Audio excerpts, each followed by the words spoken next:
Morning. അപ്പോൾ നമ്മുടെ ഇന്നത്തെ റെസിപ്പി ഒരു സ്പെഷ്യൽ റെസിപ്പിയാണ് കേട്ടോ. ബ്രേക്ക്ഫാസ്റ്റിന് കഴിക്കാം, നമുക്ക് ഡിന്നറിന് കഴിക്കാം, അതുപോലെ വൈകിട്ട് സ്നാക്കായിട്ട് കഴിക്കാം. അങ്ങനെയൊക്കെ കഴിക്കാൻ പറ്റുന്ന ഒരു സ്പെഷ്യൽ പാൽക്കപ്പയാണ്. പാൽക്കപ്പ എന്ന് പറയുമ്പോൾ മധുരമുള്ള രീതിയിലും ഉണ്ടാക്കാം, എരിവുള്ള രീതിയിലും ഉണ്ടാക്കാം. ഞാനിപ്പോൾ ഉണ്ടാക്കിയിരിക്കുന്നത് എരിവുള്ള രീതിയിലാണ്. അപ്പോൾ എങ്ങനെയാണ് നമ്മുടെ പാൽക്കപ്പ തയ്യാറാക്കുന്നതെന്ന് നമുക്കൊന്ന് കണ്ടാലോ. ഞാനപ്പോൾ അതാ പാൽക്കപ്പ സെർവ് ചെയ്യാണ്, നിങ്ങൾ വന്നിട്ട് വീഡിയോ കാണൂ. നമുക്ക് നമ്മുടെ ഇൻഗ്രീഡിയൻസ് നോക്കാം. ഞാനിപ്പോൾ ഒരു 3/4 കിലോ കപ്പ എടുത്തിട്ടുണ്ട്. കപ്പ ഇതുപോലെ വലിപ്പത്തിൽ, ഈ ഒരു വലിപ്പത്തിൽ കട്ട് ചെയ്തെടുത്തിട്ടുണ്ട്. എന്താണെന്ന് വെച്ചാൽ നമ്മൾ ഒരുപാട് വലിയ പീസുകളായിട്ടും കട്ട് ചെയ്യേണ്ട, ഒരുപാട് ചെറിയ പീസുകളായിട്ടും കട്ട് ചെയ്യേണ്ട. നമ്മൾ കുക്കറിലാണല്ലോ വേവിക്കുന്നത്. അപ്പോൾ ഈ ഒരു വലിപ്പത്തിൽ കട്ട് ചെയ്തെടുത്തിട്ടുണ്ട്. അതിനുശേഷം പിന്നെ നമുക്ക് ആവശ്യമുള്ളത് 3/4 കിലോ കപ്പയ്ക്ക് 1.5 കപ്പ് തേങ്ങാപ്പാലാണ് ഞാൻ എടുത്തിട്ടുള്ളത്. ഇത് 1-ാം പാല് 2-ാം പാലൊന്നും ആവശ്യമില്ല, ഒറ്റ പാല് മതി. 1-ാം പാലും 2-ാം പാലും ഒക്കെ ചേർത്തിട്ട് 1.5 കപ്പ് തേങ്ങാപ്പാൽ എടുത്തിട്ടുണ്ട്. ഒരു തണ്ട് കറിവേപ്പില, ഒരു ചെറിയ പീസ് ഇഞ്ചി, ഒരുപാട് ഇഞ്ചി വേണ്ട കേട്ടോ. പിന്നെ ഇത് ഓപ്ഷനിലാണ്, ചേർക്കുകയാണെങ്കിൽ ടേസ്റ്റ് കൂടുതലായിരിക്കും. നമ്മുടെ ഉള്ളിയാണ് എടുത്തിട്ടുള്ളത്. ഒരു 10-15 ഉള്ളി എടുക്കാം. 3/4 കിലോ കപ്പ എടുക്കുമ്പോൾ ഉള്ളി ചേർക്കുകയാണെങ്കിൽ വളരെ നല്ല ടേസ്റ്റ് ആയിരിക്കും. ഉള്ളി ചേർത്തില്ല എന്ന് വെച്ചിട്ട് കുഴപ്പമൊന്നുമില്ല, പക്ഷെ ഉള്ളി ചേർത്ത് ചെയ്യുകയാണ് എപ്പോഴും ടേസ്റ്റ്. നിങ്ങൾ ഉണ്ടാക്കുമ്പോൾ ഉള്ളി ചേർത്തിട്ട് തന്നെ ഉണ്ടാക്കിക്കോളൂ. പിന്നെ എടുത്തിരിക്കുന്നത് പച്ചമുളകാണ്. പച്ചമുളക് ഒരു 6 എണ്ണം വരെ എടുക്കാം. എൻ്റെ കയ്യിലുള്ള പച്ചമുളക് നല്ല എരിവുള്ള പച്ചമുളകാണ്, അതുകൊണ്ടാണ് ഞാൻ 3 പച്ചമുളക് എടുത്തിരിക്കുന്നത്. നിങ്ങളുടെ കയ്യിലുള്ള പച്ചമുളക് നോർമൽ എരിവുള്ള പച്ചമുളകാണെന്നുണ്ടെങ്കിൽ 6 എണ്ണം എടുത്തോളൂ. എരിവ് കുറഞ്ഞ പച്ചമുളകാണെങ്കിൽ 7-8 എടുക്കാം. ഞാനിപ്പോൾ എരിവുള്ള പച്ചമുളക് ആയതുകൊണ്ടാണ് 3 എണ്ണം എടുത്തിട്ടുള്ളത്. അപ്പോൾ ആദ്യം നമുക്ക് നമ്മുടെ കപ്പ വേവിക്കാം. കപ്പ വേവിക്കുമ്പോൾ മഞ്ഞൾപ്പൊടി ചേർക്കാതെ വേവിക്കണം കേട്ടോ. സാധാരണ നമ്മൾ എല്ലാ കറികളിലും എല്ലാ സാധനങ്ങളും ഉണ്ടാക്കുമ്പോഴും മഞ്ഞൾപ്പൊടി ചേർത്തിട്ടാണ് നമ്മൾ ഭൂരിപക്ഷം കറികളും ഉണ്ടാക്കുക, അല്ലെങ്കിൽ ഭൂരിപക്ഷം പലഹാരങ്ങളിൽ എരിവുള്ള പലഹാരങ്ങളൊക്കെ ഉണ്ടാക്കുമ്പോൾ നമ്മൾ മഞ്ഞൾപ്പൊടി ചേർത്തിട്ട് തന്നെയാണ് ഉണ്ടാക്കുക. പക്ഷേ ഈ ഒരു പാൽക്കപ്പ ഉണ്ടാക്കുമ്പോൾ നമ്മൾ മഞ്ഞൾപ്പൊടി ചേർക്കാതെ കപ്പ വേവിച്ചെടുക്കണം. ഉപ്പ് മാത്രം ചേർത്തിട്ട് കപ്പ വെള്ളം ചേർത്ത് വേവിച്ചെടുക്കുക. തേങ്ങാപ്പാലിലല്ല കപ്പ വേവിക്കുന്നത്. തേങ്ങാപ്പാൽ വേവിക്കണമെങ്കിൽ വേവിക്കാം. അപ്പോൾ നമ്മൾ തേങ്ങയുടെ 2-ാം പാലോ അല്ലെങ്കിൽ 3-ാം പാലോ ചേർത്തിട്ട് വേവിക്കേണ്ടി വരും. അപ്പോൾ കുറേ തേങ്ങാപ്പാൽ വേണ്ടി വരും. അതുകൊണ്ട് ഞാനിതിലേക്ക് ഉപ്പ് മാത്രം ചേർത്തിട്ട് വെള്ളം ചേർത്ത് നമ്മുടെ കയ്യിലുള്ള കപ്പയുടെ വേവനുസരിച്ച്, ഇതിപ്പോൾ ഞാൻ 2 വിസിൽ വരുന്നത് വരെയാണ് വേവിക്കാൻ പോകുന്നത്. അതിനുശേഷം ആ വെള്ളം ഊറ്റിക്കളയും. അതിനുശേഷമാണ് നമ്മൾ പാൽക്കപ്പയാക്കുന്നത്. അപ്പോൾ ഈ ഒരു കപ്പ 2 വിസിൽ വരുന്നത് വരെ വെള്ളവും ഉപ്പും ചേർത്ത് വേവിച്ചെടുക്കട്ടെ. വേറെ ഇൻഗ്രീഡിയൻസ് ഒന്നും ഇതിലേക്ക് ചേർക്കില്ല കേട്ടോ. ഇപ്പോൾ ബാക്കിയുള്ളതൊക്കെ നമ്മൾ പിന്നീടാണ് ചെയ്യുന്നത്. അപ്പോൾ കപ്പ വേവുന്ന സമയത്ത് നമുക്ക് നമ്മുടെ ഉള്ളി ഒന്ന് റൗണ്ടിൽ കട്ട് ചെയ്ത് വെക്കാം, ഇഞ്ചി ഒന്ന് ചതച്ചെടുക്കാം, പച്ചമുളക് ഒന്ന് സ്പ്ലിറ്റ് ചെയ്ത് വെക്കാം. ഇത്രയും കാര്യങ്ങൾ ചെയ്ത് വെക്കാം.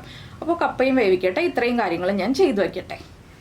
അപ്പോൾ നമ്മുടെ കപ്പയൊക്കെ കുക്കായി വന്നിട്ടുണ്ട്. കുഴഞ്ഞു പോയിട്ടില്ല കേട്ടോ. കുഴഞ്ഞു പോകാത്ത കപ്പയായിരിക്കണം, പക്ഷെ നന്നായിട്ട് വേവണ കപ്പയായിരിക്കണം. ഇനിയിപ്പോൾ നമുക്ക് ഈ പാനിലേക്ക് കുറച്ച് വെളിച്ചെണ്ണ ഒഴിക്കണം. വെളിച്ചെണ്ണയിൽ തന്നെ ഈ ഒരു റെസിപ്പി ചെയ്യുക. ഒരുപാട് വെളിച്ചെണ്ണ വേണ്ട, കുറച്ച് വെളിച്ചെണ്ണ മതി. ഒരു 2 ടീസ്പൂൺ വെളിച്ചെണ്ണ. വെളിച്ചെണ്ണ ഒന്ന് നന്നായിട്ട് ചൂടായി വരട്ടെ. ഇതിൽ വറ്റൽമുളക് ചേർക്കില്ല കേട്ടോ. വറ്റൽമുളക് ചേർക്കാതെയാണ് നമ്മൾ ഈ ഒരു റെസിപ്പി ചെയ്യുക. അപ്പോൾ വെളിച്ചെണ്ണ നന്നായി ചൂടായി വരുമ്പോൾ നിങ്ങളുടെ കയ്യിൽ മുഴുവൻ കുരുമുളക് ഉണ്ടെങ്കിൽ ഒന്ന് ചെറുതായിട്ട് മിക്സിയിലൊന്ന് തരിതരിപ്പായിട്ട്, പൊടിച്ചെന്ന് പറയുന്നതിനേക്കാൾ ഈ ഒരു പാകത്തിൽ ഒന്ന് ചതഞ്ഞ് പൊട്ടിയൊക്കെ വരുന്ന പാകത്തിൽ, പൊടിഞ്ഞിട്ടില്ല, ഒന്ന് ചതഞ്ഞ് പൊട്ടി വരുന്ന പാകത്തിലാക്കിയെടുക്കുക കേട്ടോ. ഇതുപോലെ ഒന്ന് 2 പ്രാവശ്യം പൾസ് ചെയ്തെടുക്കുക. ഈ ഒരു പാകത്തിലാക്കിയെടുക്കുക. എന്താണെന്ന് വെച്ചാൽ നമുക്ക് കുരുമുളക് ഇടയ്ക്ക് കടിക്കാൻ കിട്ടണം, പക്ഷെ പൊടിഞ്ഞു പോകരുത്. ആ ഒരു പാകത്തിലാക്കിയെടുക്കുക. അപ്പം ഞാൻ വെളിച്ചെണ്ണ ചൂടായിട്ടുണ്ട്. ഇതിലേക്ക് കുറച്ച് കടുക്, ഒരു 1/2 ടീസ്പൂൺ കടുക് ഇട്ടുണ്ട്. കടുകൊന്ന് പൊട്ടട്ടെ. അപ്പോൾ നമ്മുടെ കടുക് പൊട്ടി കഴിയാറാവുമ്പോൾ നമ്മൾ ചതച്ച് വെച്ചിരിക്കുന്ന ഇഞ്ചി ചതച്ച് തന്നെ ചേർക്കുക, മുറിച്ച് ചേർക്കരുത്. ഇതുപോലെ നന്നായിട്ടൊന്ന് ചതച്ച് ചേർക്കുക. അതുപോലെ തന്നെ നമ്മൾ എടുത്തു വെച്ചിരുന്ന ഉള്ളി ഉണ്ടല്ലോ, ഉള്ളി റൗണ്ടിൽ കട്ട് ചെയ്തിട്ട് അതും ചേർത്ത് കൊടുക്കുക. നമ്മുടെ പച്ചമുളക് സ്പ്ലിറ്റ് ചെയ്തതും ചേർത്ത് കൊടുക്കുക. പച്ചമുളക് ചെറുതായിട്ട് കട്ട് ചെയ്ത് ചേർക്കരുത് കേട്ടോ. പച്ചമുളക് സ്പ്ലിറ്റ് ചെയ്ത് ചേർക്കുകയാണ് എപ്പോഴും നല്ലത്. എന്താണെന്ന് വെച്ചാൽ നമുക്ക് എടുത്ത് മാറ്റാൻ എളുപ്പത്തിനാണ് നമ്മൾ പച്ചമുളക് സ്പ്ലിറ്റ് ചെയ്ത് ചേർക്കുക എന്ന് പറയുന്നത്. ഇനി ഇതെല്ലാം ചേർത്ത് നന്നായിട്ടൊന്ന് വഴറ്റിയെടുക്കുക. ഈ ഉള്ളിയുടെയൊക്കെ കളറൊന്ന് ചെറുതായിട്ട് മാറി വരുന്ന പാകത്തിലാക്കി നമ്മളൊന്ന് വഴറ്റിയെടുക്കണം. അപ്പോൾ നമ്മുടെ കപ്പയുടെ ഉപ്പ് ചെക്ക് ചെയ്യുക. ഉപ്പ് കുറവാണെങ്കിൽ ഈ ഒരു ഉള്ളിയിലേക്ക് ഉപ്പ് ചേർത്ത് കൊടുക്കുക. ഉള്ളിക്ക് ആവശ്യമായിട്ടുള്ള ഉപ്പ് നമ്മളിപ്പോൾ ചേർക്കും. പിന്നെ നമ്മുടെ കപ്പയ്ക്ക് ഉപ്പ് കുറവാണെങ്കിൽ കപ്പയ്ക്കും കൂടി ആവശ്യമായിട്ടുള്ള ഉപ്പ് നമ്മൾ ഈ ഒരു ഉള്ളിയിലേക്ക് ചേർത്ത് കൊടുക്കണം. അപ്പോൾ ഞാൻ ആദ്യം ഉള്ളിക്ക് ആവശ്യമായിട്ടുള്ള ഉപ്പ് ചേർക്കട്ടെ. ഇനി ഇതെല്ലാം ചേർത്ത് നന്നായിട്ടൊന്ന് വഴറ്റിയെടുക്കുക. അപ്പോൾ നിങ്ങൾ ഈ വീഡിയോയുടെ താഴെ ഒന്ന് കമൻറ്റ് ചെയ്യണേ, നിങ്ങൾ ഈ രീതിയിൽ പാൽക്കപ്പ തയ്യാറാക്കാറുണ്ടോ ഇല്ലയോ എന്നുള്ളത്. അപ്പോൾ അപ്പോൾ കപ്പ കുഴഞ്ഞു പോകുന്ന കപ്പ എടുക്കരുതെന്ന് പറഞ്ഞാൽ എന്താണെന്ന് വെച്ചിട്ടുണ്ടെങ്കിൽ ആകെ പേസ്റ്റ് പോലെ ആയിപ്പോൾ നമ്മൾ തേങ്ങാപ്പാലൊക്കെ ചേർത്ത് വീണ്ടും വേവിച്ചെടുക്കുമ്പോൾ. അതുകൊണ്ടാണ് കുഴഞ്ഞു പോകുന്ന രീതിയിലുള്ള കപ്പ എടുക്കരുതെന്ന് പറയുന്നത്. കുഴഞ്ഞു പോകുന്ന രീതിയിലുള്ള കപ്പയാണെങ്കിൽ നിങ്ങൾ കുക്കറിൽ വേവിക്കാതെ വേറെ പാത്രങ്ങളിൽ നമ്മളിപ്പോൾ മൺചട്ടിയിലോ മൺകലത്തിലോ ഒക്കെ വെച്ച് വേവിച്ചെടുക്കുകയാണെങ്കിൽ കുഴഞ്ഞു പോകുന്നതിന് മുന്നേ തന്നെ നമുക്ക് വേവിച്ചെടുക്കാമല്ലോ. അങ്ങനെ വേവിച്ചെടുക്കും കേട്ടോ. അപ്പോൾ നമുക്ക് ഈ ഒരു റെസിപ്പി ചെയ്തെടുക്കാം. അപ്പോൾ കപ്പ ഉപയോഗിച്ച് നമുക്ക് ഹെൽത്തി ആയിട്ടുള്ള ഒരു റെസിപ്പിയാണ് ഈ ഒരു റെസിപ്പി. കപ്പ എല്ലാവർക്കും ഇഷ്ടപ്പെടുന്ന റെസിപ്പി തന്നെയാണ്. പിന്നെ ഇതിൻ്റെ കൂടെ മീൻകറി ചേർത്ത് കഴിക്കുകയാണെങ്കിൽ നല്ല സൂപ്പർ ടേസ്റ്റ് ആയിരിക്കും കേട്ടോ. സാധാരണ നമ്മൾ കപ്പ പുഴുങ്ങിയത് മീൻകറിയും കഴിക്കാറുണ്ട്, കപ്പ പുഴുക്കുണ്ടാക്കിയിട്ട് മീൻകറി കഴിക്കാറുണ്ട്. പക്ഷേ ഈ രീതിയിൽ പാൽക്കപ്പ ഉണ്ടാക്കിയിട്ട് മീൻകറി ചേർത്ത് കഴിക്കൂ, അതിനൊരു പ്രത്യേക ടേസ്റ്റാണ്. നമ്മുടെ നാടൻ മത്തിക്കറിയും അല്ലെങ്കിൽ കരിമീൻ കറിയും ഈ ഒരു കപ്പയും ഒക്കെ ചേർത്ത് കഴിച്ചിട്ടുണ്ടെങ്കിൽ നല്ല ടേസ്റ്റാണ്. അപ്പോൾ നമ്മുടെ ഉള്ളിയൊക്കെ ഏകദേശം ഒന്ന് ആയി വരുന്നുണ്ട്, കുറച്ചുകൂടി ആയി വരട്ടെ. ഞാൻ ഇനി ഇതിലേക്ക് കുറച്ച് കറിവേപ്പിലയും കൂടി ചേർത്ത് കൊടുക്കുകയാണ്. ഉള്ളിയൊക്കെ ചേർത്ത് തന്നെ ഉണ്ടാക്കിയാലാണ് നല്ല ടേസ്റ്റ് ഉണ്ടാവുക. പിന്നെ എല്ലാവർക്കും ഉള്ളി നന്നാക്കി എടുക്കാൻ മടിയാണെങ്കിലോ എന്ന് വിചാരിച്ചിട്ടാണ് ഞാൻ ഉള്ളി സ്കിപ്പ് ചെയ്യണമെങ്കിൽ സ്കിപ്പ് ചെയ്യാം എന്ന് പറഞ്ഞത്. പക്ഷേ സ്കിപ്പ് ചെയ്യാതെ ഉണ്ടാക്കുകയാണെങ്കിൽ അതിനൊരു പ്രത്യേക ടേസ്റ്റാണ്. അപ്പോൾ നമ്മൾ എത്ര ഉള്ളി എടുത്താലും കുഴപ്പമില്ല, ഉള്ളി കൂടിയാലും ടേസ്റ്റ് തന്നെയാണ്. അപ്പോൾ ഞാൻ ഇനി കപ്പയുടെ ഉപ്പൊന്ന് ചെക്ക് ചെയ്യട്ടെ കേട്ടോ. കപ്പയുടെ ഉപ്പ് ഞാൻ ചെക്ക് ചെയ്തില്ല, കപ്പയ്ക്ക് ഉപ്പുണ്ടോ ഇല്ലയോ എന്നുള്ളത്. കപ്പയ്ക്ക് ആവശ്യത്തിന് ഉപ്പുണ്ട്. ഇനിയിപ്പോൾ ഞാൻ എക്സ്ട്രാ ഉപ്പ് ചേർക്കേണ്ട ആവശ്യമില്ല, നമ്മൾ ഉള്ളിക്ക് ഉപ്പ് ചേർത്തിട്ടുണ്ടല്ലോ, അത് മതി. പിന്നെ തേങ്ങാപ്പാലിലൊക്കെ കിടന്ന് കപ്പ ഒന്നുകൂടി കുക്കായി വരുമ്പോൾ കറക്റ്റായിട്ട് ആ ഒരു ഉപ്പ് ഉള്ളിയിലുള്ളതും കപ്പയിലുള്ളതും എല്ലാം ചേർന്ന് മിക്സ് ആയി വന്നോളും. വളരെ സിമ്പിളായിട്ടുള്ള റെസിപ്പിയാണ് കേട്ടോ. കപ്പയൊന്ന് തൊലി കളഞ്ഞ് നന്നാക്കി എടുക്കുക എന്നുള്ളൊരു പണി മാത്രമേ നമുക്കുള്ളൂ. ബാക്കിയുള്ളതൊക്കെ കുക്കർ ചെയ്തോളൂല്ലോ. വേവുക എന്നുള്ള പരിപാടിയൊക്കെ, വേവുക എന്നുള്ളതല്ല, വേവിക്കുക എന്നുള്ള പരിപാടിയൊക്കെ നമ്മുടെ കുക്കർ ചെയ്തോളും. പിന്നെ ഇതുപോലെ ഉള്ളി ഒന്ന് വഴറ്റിയെടുക്കുക, ബാക്കിയുള്ള പരിപാടികൾ ചെയ്യുക. നമുക്ക് എളുപ്പത്തിൽ ഉണ്ടാക്കാൻ പറ്റുന്ന ഒരു 4 മണി പലഹാരം അല്ലെങ്കിൽ ഡിന്നറിനാണെങ്കിലും ഉണ്ടാക്കാൻ പറ്റുന്ന ഒരു റെസിപ്പിയാണ്. അപ്പോൾ നിങ്ങൾ ഇതുപോലെ ഡിന്നറിന് ഇതുപോലെ കപ്പ തയ്യാറാക്കിയിട്ടില്ലെങ്കിൽ ഉറപ്പായിട്ടൊന്ന് തയ്യാറാക്കൂ. ഇനി നമ്മളിതിലേക്ക് ചേർക്കാൻ പോകുന്നത് നമ്മുടെ ചതച്ച് വെച്ചിരിക്കുന്ന കുരുമുളക്. ഇത്രയും ആവുമ്പോൾ, ആദ്യമേ കുരുമുളക് ചേർക്കരുത്, ഇത്രയും ആവുമ്പോൾ നമ്മുടെ കുരുമുളകും കൂടി ചേർത്ത് കൊടുക്കുക. അത്യാവശ്യം സ്പൈസിയാണ് എങ്കിൽ ഒരുപാട് എരിവങ്ങട് ഇല്ലെന്നാലും ആ ഒരു രീതിയിലാണ് കേട്ടോ. ഒരു 1/2 ടീസ്പൂൺ മുതൽ 3/4 ടീസ്പൂൺ വരെ നിങ്ങളുടെ എരിവനുസരിച്ച് ചേർക്കാം. ഞാനിപ്പോൾ ഒരു 3/4 ടീസ്പൂൺ കുരുമുളക് ചേർത്തിട്ടുണ്ട്. ഫ്രഷ് ആയിട്ടുള്ള കുരുമുളക് തന്നെ ചേർക്കാൻ ശ്രമിക്കുക മാക്സിമം. അപ്പോൾ ഇനി ആ കുരുമുളകും കൂടി നന്നായിട്ടൊന്ന് ചൂടായി വരുമ്പോൾ നമ്മുടെ ഉള്ളിയുടെ കളറൊക്കെ ഇതുണ്ടോ നന്നായിട്ട് മാറി വന്നു. ഇനിയിപ്പോൾ നമുക്കിതിലേക്ക് ഫ്ലെയിം കുറച്ചിട്ട് കപ്പ ചേർത്ത് കൊടുക്കാം.